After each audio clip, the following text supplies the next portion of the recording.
ሰላም የምወዳችሁ ይሄ ጥያቄ ዳጣ ላይ በተደጋጋሚ ለሚጠይቁኝ ሰዎች ነው።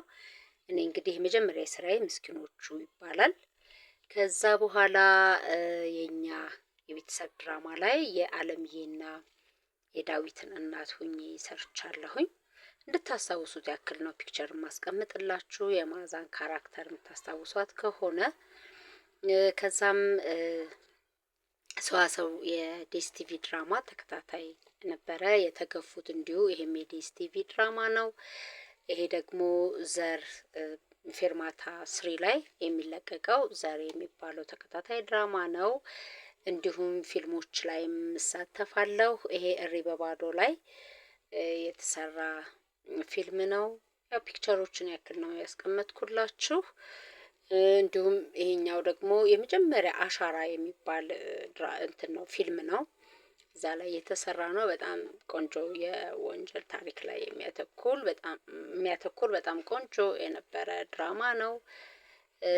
እንዲሁም ይሄ ደግሞ በቅርብ ያስመረቅነው ላይ የኔ ሰማይ የተሰኘው ፊልም ላይ ነው።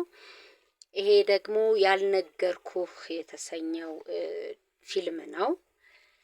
ይሄ 1-2 ላይ እንግዲህ አጭር ሴንም ቢሆን ከነባባዬ ጋር ጥሩ ጊዜ ያሳልፈን ነበር። ነፍስ ይማር እዛ ጋር የተሰራ ነው።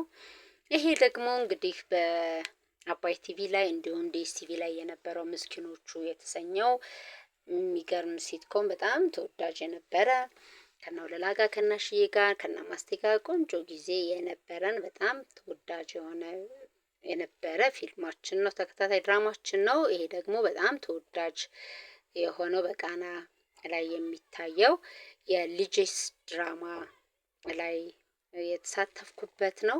ከሞላ ጎደል እንግዲህ ያው ነካ ነካ አድርገነዋል። ቲያትር አለ። የአና ማስታወሻ የሚባል ቲያትር በብሔራዊ ቲያትር መድረክ ላይ ተሳትፌያለሁ። ለጊዜው እንግዲህ እነዚህ